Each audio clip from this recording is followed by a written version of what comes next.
Hi everyone, my name is Nicole Ladius and with Prospect to Win.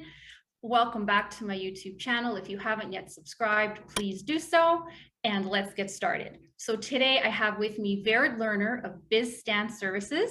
Vered, if you want to just take a quick second to introduce yourself and what it is that you do. Thank you so much for having me on today. So yes, I'm Vered Lerner and my company is BizStand Services. That is the main corporation. I do have the LC Vered Lerner Coaching under that, and I also just launched a brand new business platform called Explore. So I am a serial entrepreneur, but I'm also a business coach and consultant, and I do specialize in personal and business development with a focal point of personal empowerment from within. So I love emotional intelligence. That's really where I shine, and that allows people to be able to communicate with themselves, but also with others. Thank you. Awesome. So you do so many things. I mean, I wouldn't know where to begin in asking all these questions, right? Today we are getting into prospecting, and I know that with BizStand Services, you come across all kinds of scenarios.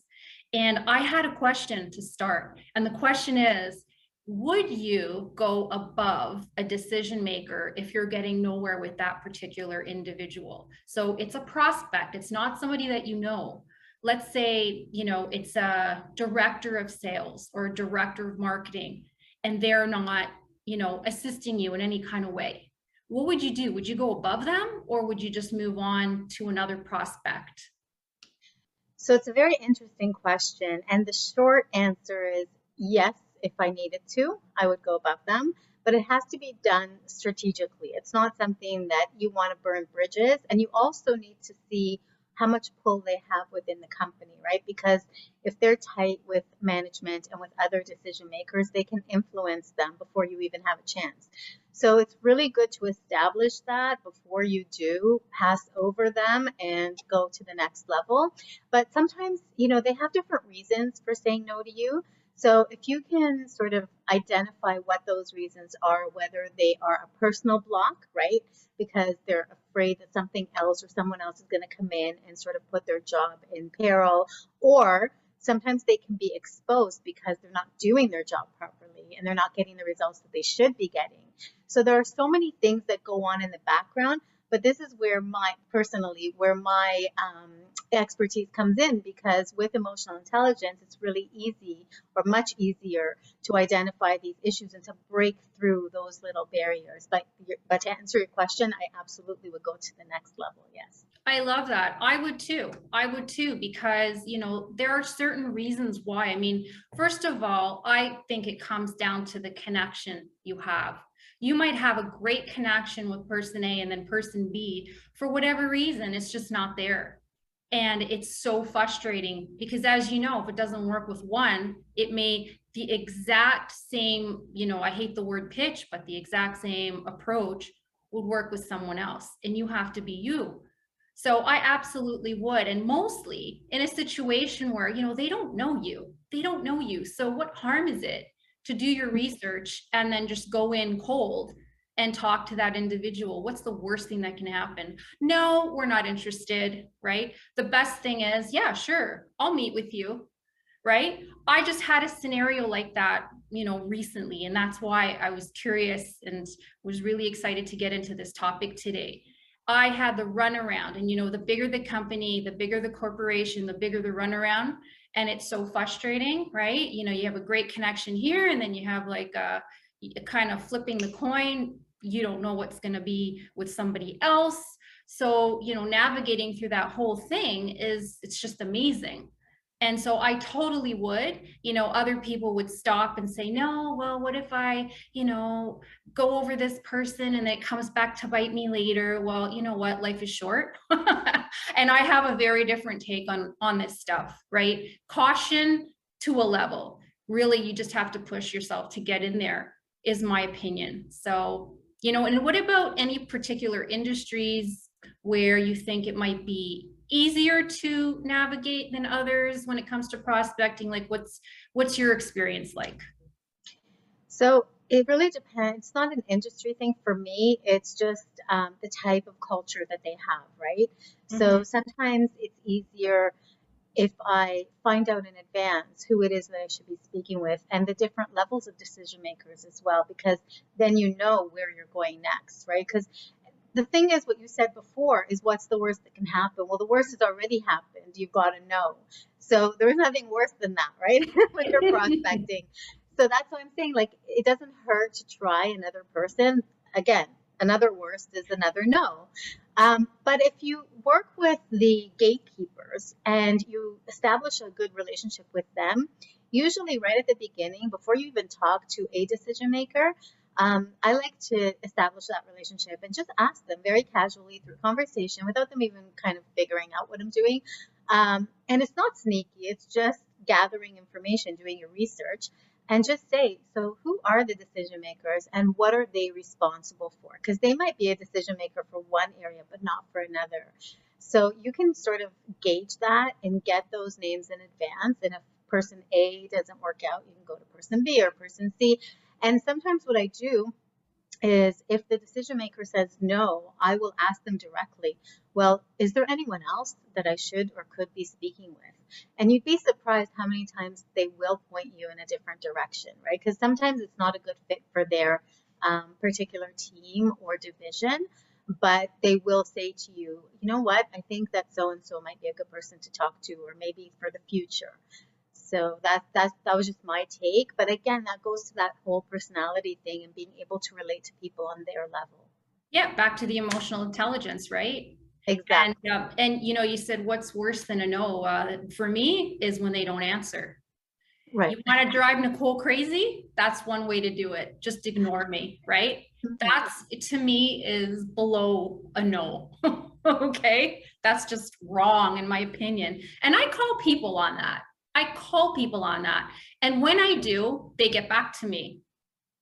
They feel that they have to, because you really do have to act accordingly, right? That's a big thing. And when you mention gatekeepers, I love that, you know, building the rapport with them, very important. Now, what would you do if they're being directed above?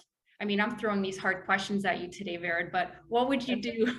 What would you do if, you know, they're told, you know, to screen these calls, and, you know, it's really tough. Like they're just, we don't take outside callers.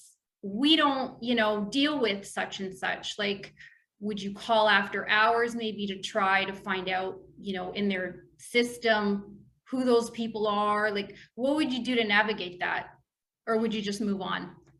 So, I mean, essentially their job is to keep that gate, right? Is to maintain it and monitor it and make sure that nobody passes through unless they're meant to pass through. So that's within their, you know, scope of their work. And I respect that. And I know that I don't want them to overstep or do something out of line or get in trouble for it. But again, at the end of the day, they're not just an employee, they're a person. And if you appeal to them on a personal level, if you do establish that relationship and rapport with them, then they're a little bit more lenient and more accepting of what it is that you're trying to offer. So even if they can't let you through because they're not supposed to, they can give you different advice and they can kind of maneuver throughout the different areas that maybe you'll be able to get through in a different way. Whether it's email or even sometimes I've gotten cell numbers for people Mm-hmm. where, Yep. you know, so it really depends. But again, at the end of the day, we have to remember this isn't just like, it is a numbers game, but it's also a personality game. So if you connect with them on that level and get them to buy into whatever it is that you're trying to accomplish, people are really good for the most part, and they will try to help you. I love it. I love it. That's great. And I know too that you work with a ton of entrepreneurs. So, you know, working with entrepreneurs and targeting corporate are like just two separate approaches. Like, what's your experience like or been like up until now working with entrepreneurs? So I work with both. I work in the corporate realm, but I also work with entrepreneurs. And I find that with entrepreneurs, they wear many hats. So you have to get them with the right hat on. If they're in that, exactly, if they're in that hat mode of like, I'm making the decision now, I'm super busy, I can't talk to anyone, I don't want to spend any more money, it's not in my budget, like that's not the time to talk to them. So you kind of have to massage and feel out the situation and just point blank ask them, you know, I understand this isn't for you right now. When would be a better time to discuss this? When should we circle back to it? Because at some point you're going to need this, because they don't know what they don't know. And my job is to educate them.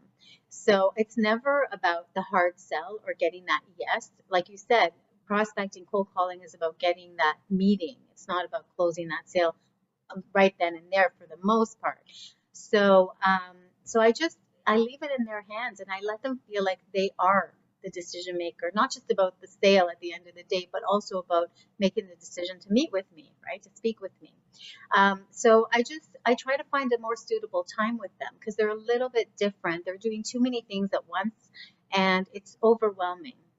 Yeah, no, I agree with that. And it's just funny because when it comes to prospecting, I know, you and I have had these back and forth chats in the past, my views about networking and, meeting people. Entrepreneurs, I just find are more transparent, right? You're not kind of jumping the same hoops as you would with corporate. But then when it comes to actual, taking action, I find, they do things very differently, right? Very, very, it's like two separate worlds almost. And I wanted to talk to you about both because I know that that's where you are, right? And people need help with prospecting all over the place. So whether, it's an entrepreneur starting out, and the smaller, database or a smaller group of connections and they're just building versus, a company that has, a team of sales reps and, they have thousands and thousands and thousands of, connections to reach out to. It's still at the end of the day, like you said, emotional intelligence and, just staying on course. So is there any advice we can end this chat with? Like any advice for, I guess, in the corporate realm and then perhaps in the, entrepreneur realm that you can offer before we close off? Yeah, definitely. So when it comes to corporate, we have to remember and understand that they have different seasons and they have different ways of doing things. So they're involved with more decision makers with the red tape. So it has to pass from one person to another before you can get that final, seal the deal. They also have budgeting to worry about. So you need to also have a little bit more patience with corporate, because it might not be for this quarter or the next quarter. It could be a little bit down the line. So a no is not always an immediate no. It could be just not now and a little bit later. And I would advise people when they are working with corporate is to go in early, because the earlier you get in, the more you can secure an earlier budget, right? And then you can kind of maneuver where they're going to spend that money, but at least you're in that picture, you're on the radar. So for corporate, like I said, it's just that connection, those interpersonal relationships that you're building, and making sure that you know if they're not the right person to talk to, maybe they can again point you in the right direction. And So I that's love it. Get in early. Get in there early. you're with Yeah. corporate. You need to, otherwise you're going to miss the boat and you're going to have to wait longer. Yep. And then for entrepreneurs, I think it's a little bit different because they still have their budgeting to do, but they're more flexible.